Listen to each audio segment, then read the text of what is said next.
Hello everyone, I'm Berne Ferry. I'm the National Dean for Healthcare Science in HEE and Head of the National School of Healthcare Science.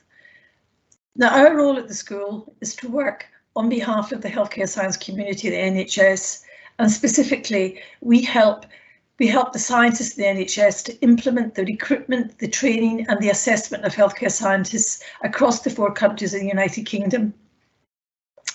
It's really important to us, and I'm equally sure it's just as important to all of you as well, that we do this as thoroughly and in as transparent a way as possible, and that everything we do to help to implement training of healthcare scientists is extremely fair. We want healthcare science careers to be open to everyone. We want all of the hundreds of amazing healthcare scientists who work with us to interview and train and assess healthcare science trainees to know that everyone who applies for our programmes and trains on them has had a fair crack at the whip.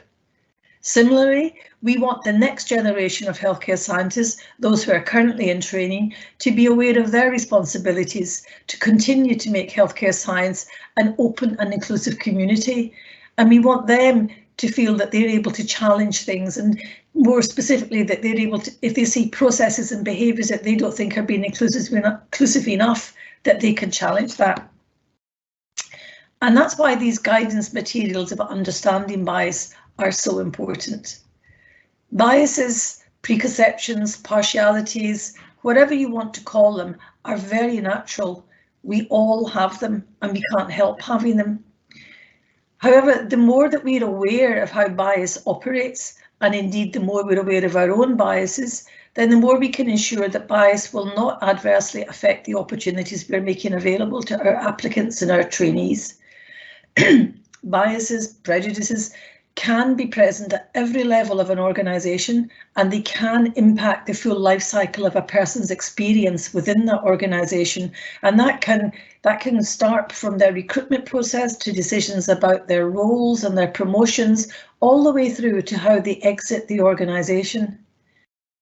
So we are aware of some of our biases, but even though we might be aware of them, we can also let them influence our opinions and behaviours without always asking ourselves if we are being really fair.